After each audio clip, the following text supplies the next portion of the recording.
Okay, it's preparing it. Just takes a minute. This is why game night always starts at 2 or 3 minutes after.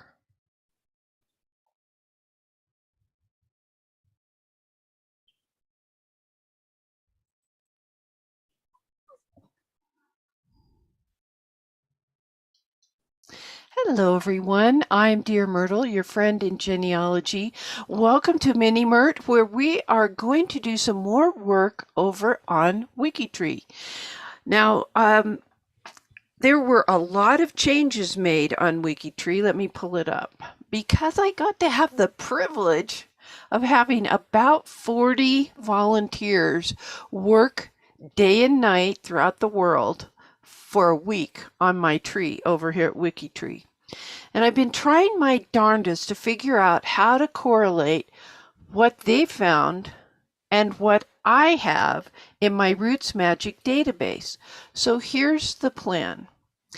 I'm going to create a GEDCOM file and open a new Roots Magic database. And because Roots Magic lets me have two databases, well, actually, I just had 3 open a minute ago. They're side by side, so I can compare.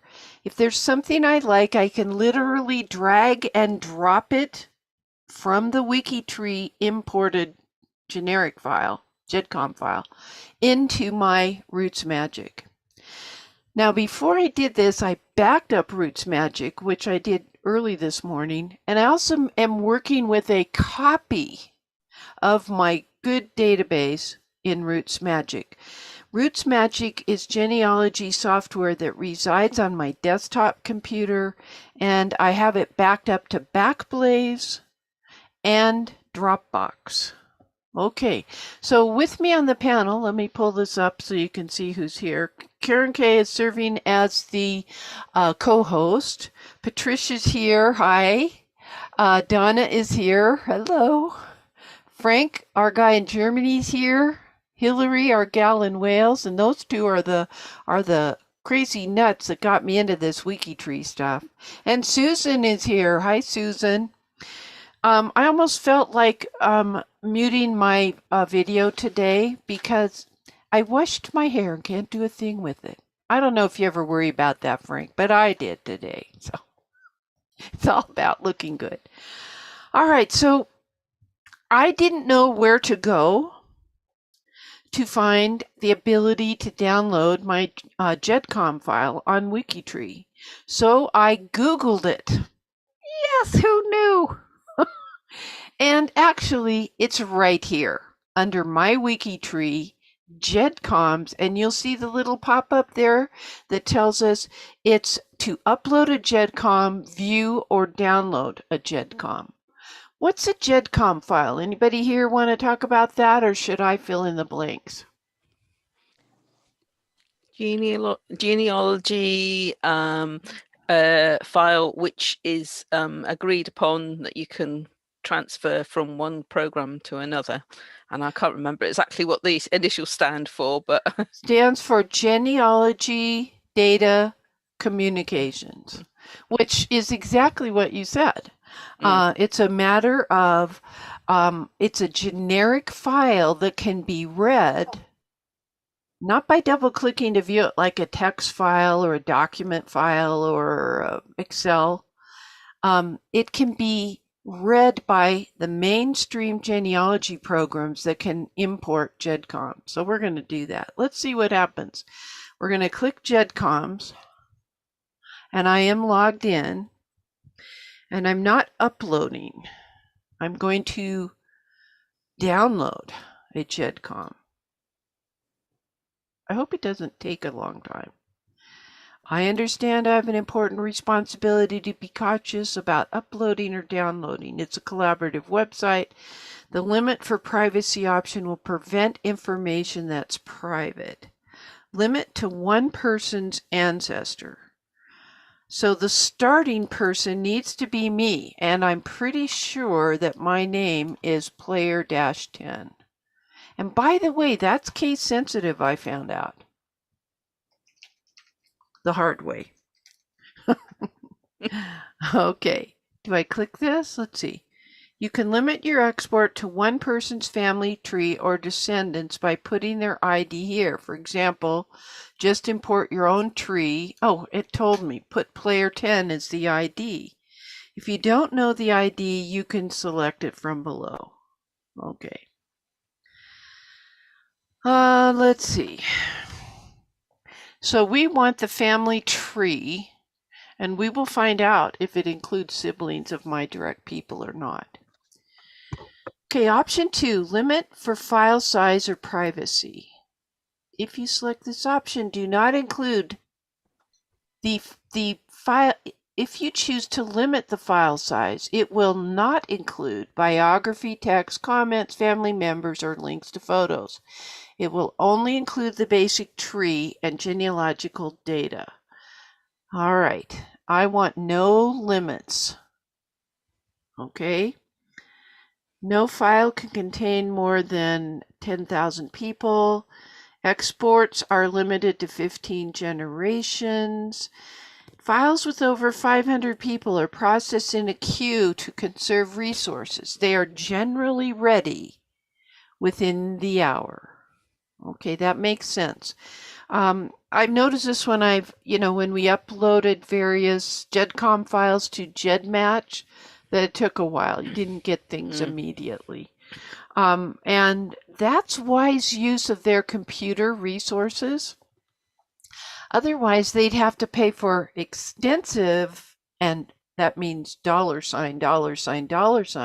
bandwidth to accommodate when they don't need it all the time. So I don't mind if I don't get it today. No members may request more than 6 files per day. Okay, you must be on the trusted list of the starting person. That would be me. Full watch list exports may include private people for whom you're not on the trusted list. So actually, since my parents and all of my grandparents are deceased, I should be okay in that regard. Family tree or descendant exports may include many okay, we said that. Privacy limits are complicated. So an unlisted person's name will appear as anonymous, and a private person will appear as anonymous with just the last name at birth. Okay, so I'm going to click Download a GEDCOM. Okay, I clicked, but it's not doing anything. Is it the one that's further up on the page? Oh, Export GEDCOM. Okay. Okay, that's kind of interesting, isn't it? Because that was a logical thing to read everything about all the limits, and I'd like that button to be farther down. Okay, it's still not popping up anything. Okay. Putting request into offline queue. Because your GEDCOM will have more than 500 individuals, this is my number in the queue. All right.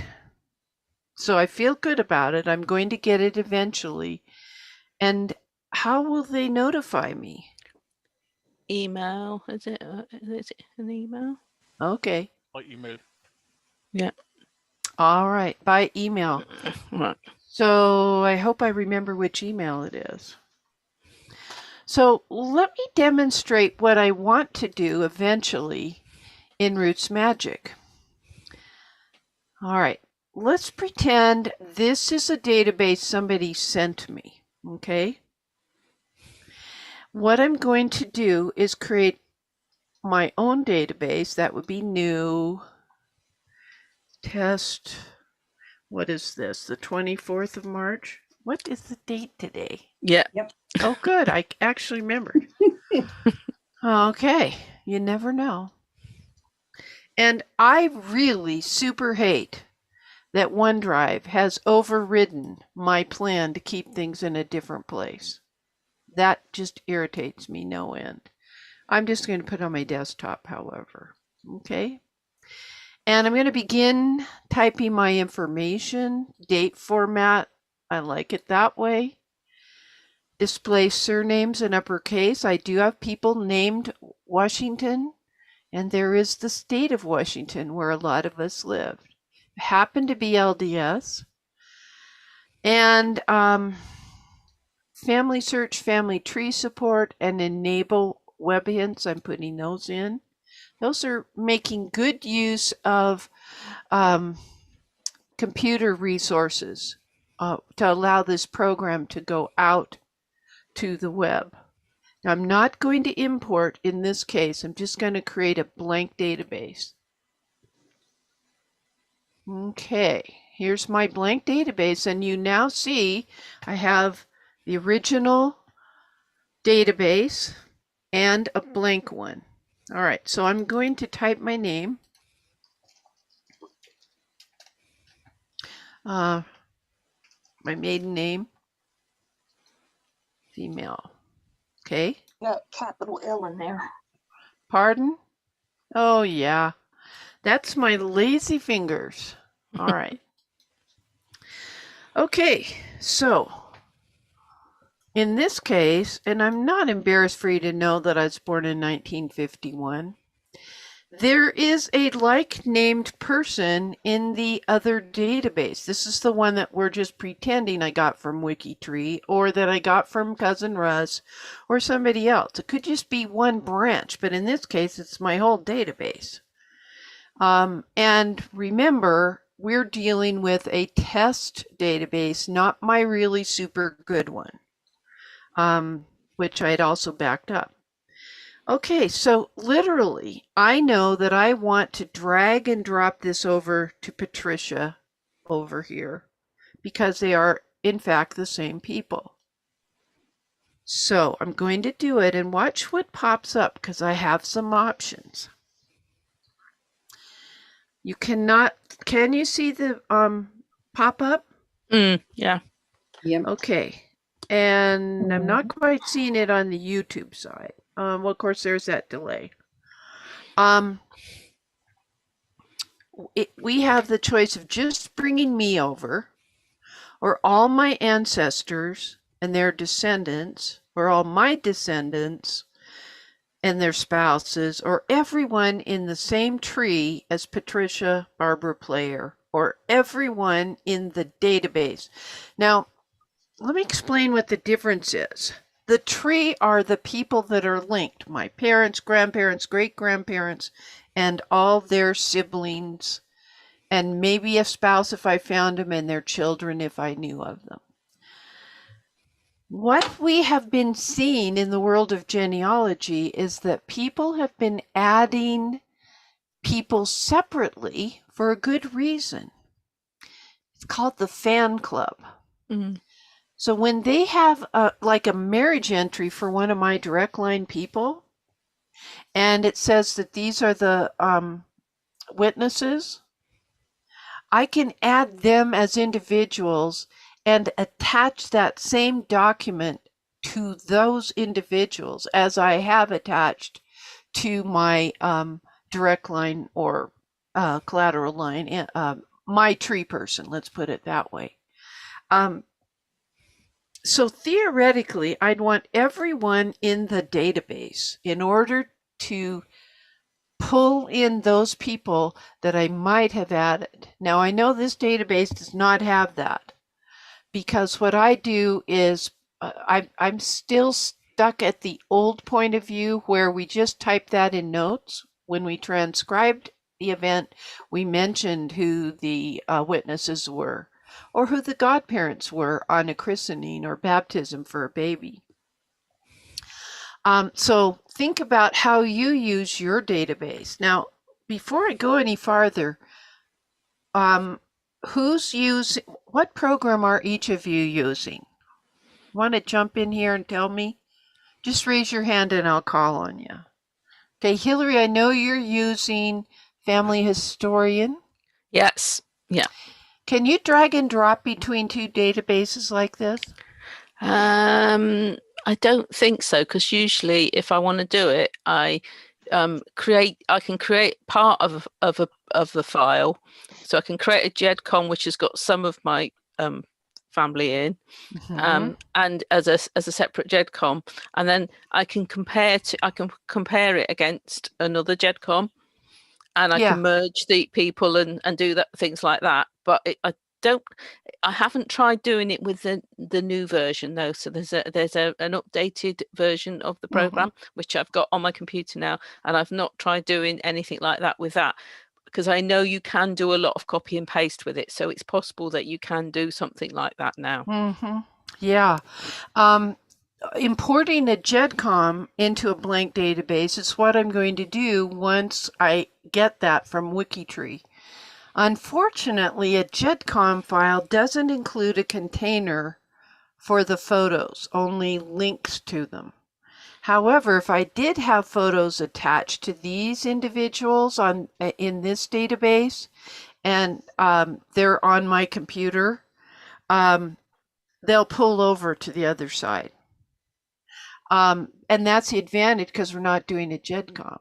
All right, anybody else want to tell me what they're using?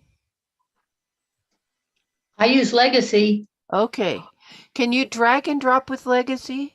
I'm not sure. I've never really tried comparing. Okay.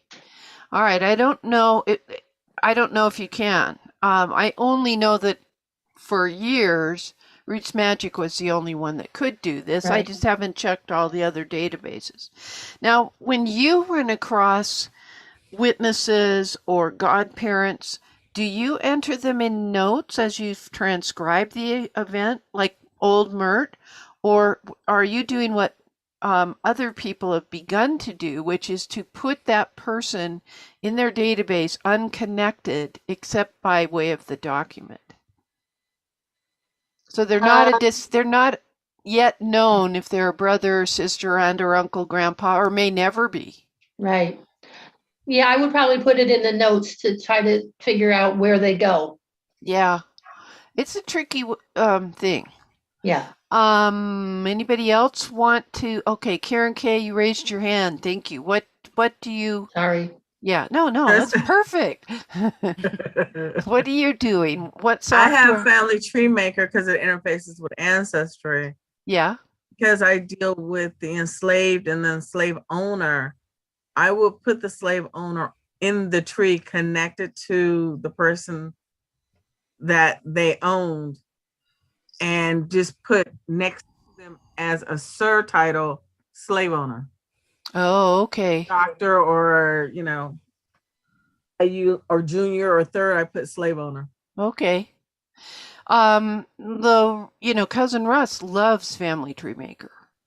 And the fact that it can sync both ways is a little different from Tree Share, which Roots Magic does, and that's, I could download all of my Ancestry member tree into one new database in Roots Magic, and then if I changed anything on either side, it would come up on a list, and I could review each one so that it was a line item approval. And I kind of like that because I tend to click too quickly and make a mistake. This way I catch, like I type PL, both capital letters, and you all aren't always there to help me with that. So, okay. Anybody else? Susan, Stephanie, Frank, Patricia, do you want to tell me what software you're using? I use FTM. This is Susan. Okay, version 2019. Yes, ma'am. Okay. And I add people as floaters if they're mentioned on the record. Okay. I really think that that's a good idea because mine are buried in notes and only recently are notes searchable. And I would like to be able to say that, let's say you and I found out we had people in the same area, and you'll say to me, do you have a John Brown? I want to be able to search my database for a profile John Brown. And then I'll say, yeah, I've got him and he's in the same area. Let me see what he's all about. And then I find out, oh, he's a witness to my ancestor's marriage. And then, that ability to see that profile, I think is brilliant and not something I'd considered when, remember, I'm old school and I got to adjust. But I digress. Anyone else want to give me any feedback here? Stephanie, you want to try? It's okay. Frank? Patricia is raising her hand at first, but yeah.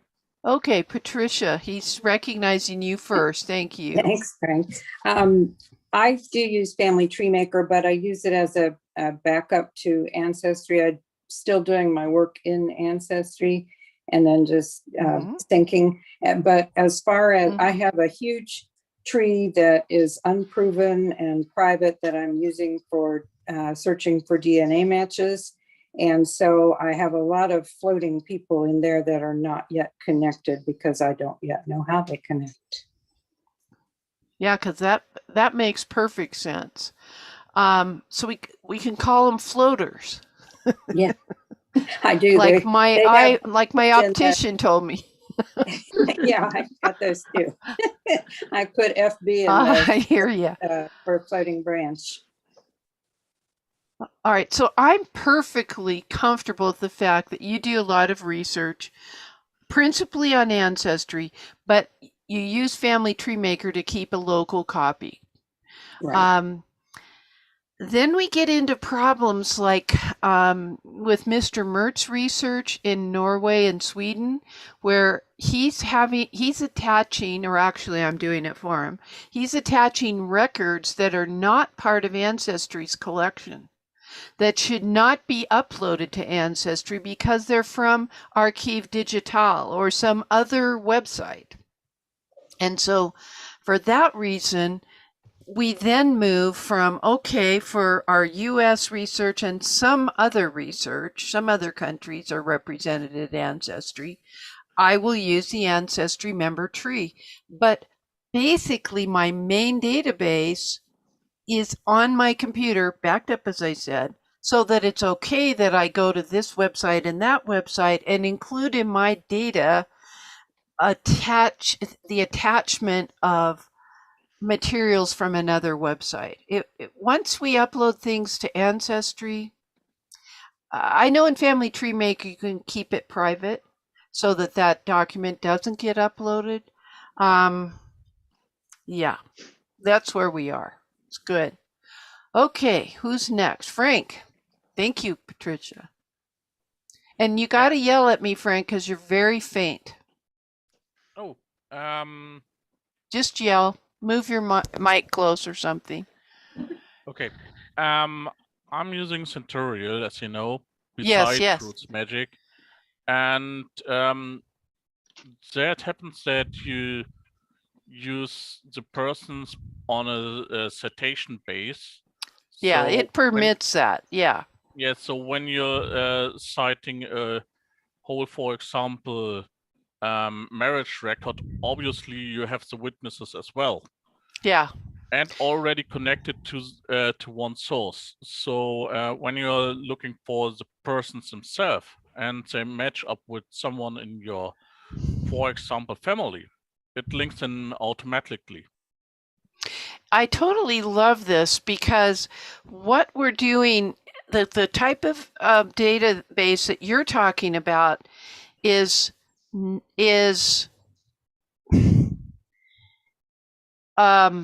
document based, and as you cite it and mention all the people that are mentioned in it, it develops that whole database of names.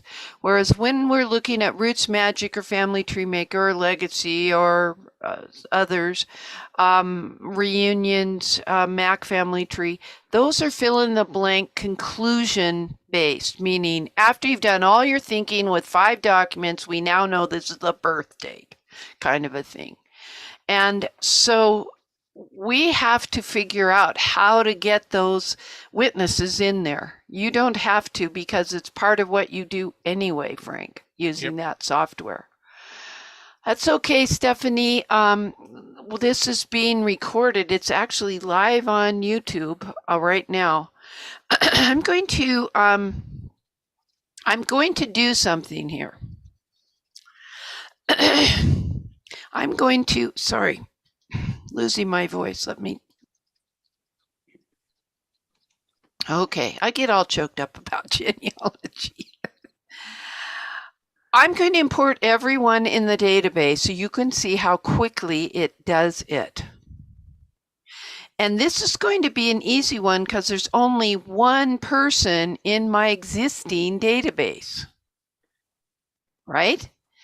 And because there's only one person, I can also specify, gosh, it's not letting me. All right, it won't let me click there. Are Patricia Barber Player and Patricia Player the same one? So the Roots Magic will automatically merge. But for the importing of everyone in my database, it won't let that happen for some reason. So I'll show you what to do. Okay, we're going to click OK. 27, 3,200, 4,250, 6,200. I think there's a few. It won't take too long. Although lately I do have a problem of duplicate individuals. Okay, we're good. 17,000 people, 5,800 families, a heck of a lot of citations. They're not perfect. Cousin Russ and Randy are much better at using the citations. Okay. Okay, so it just brought in all these people. 1,000 or 1,700. Yeah. 17,000. Yeah, thank you. I'm having challenges today. All right, but it didn't fill in the tree like we hoped because we couldn't tell it to automatically merge. So I'm on this database, and yet all these people are part of this database. Let me show you. This is the index of all the names. Okay, including my Uncle Jack, who's not dead yet. All right, so we're going to do a merge. And because we're on this database, do you see that it's blue along here and this one is like grayed out?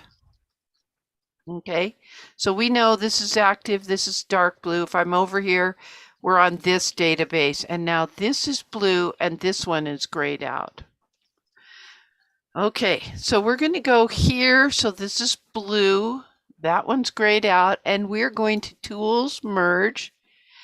And I'm going to do a manual merge, and it's assuming that Patricia Player 1 is the primary person. Let's go find the duplicate. Okay. Okay, and I am going to swap them because there's so much more information. Now, if I didn't swap them, where there is a line, such as Bradenton, Silver Spring, different places I lived, according to various city directories, it will move that information over. If I put the birth date of 1951 over here under Patricia Player, it would not replace and put 28 January 1951. If there's a spot over here that's blank, it will fill in that blank. Does that make sense? Okay. But you can also swap. And I'm just going to merge them. They're merged. All right. Now you see that it pulls in all my ancestry. My ancestors. I need to not say ancestry because that is confused with the website. So I'm going to do a similar thing. Once I get the notification, and I just checked my email, I don't have it yet. That's okay because we're over our 20 minutes per usual. I will create a blank database with just my name in it. I will tell it to go through a different process to import the GEDCOM file that I get. I will have to then merge manually this, well, it would only be just me because it'll be blank with just one person. And then instead of dragging and dropping, I'm going to go through each family and each couple and each of the children and compare what I have in my own database with what I get from the from the WikiTree import. Does that make sense?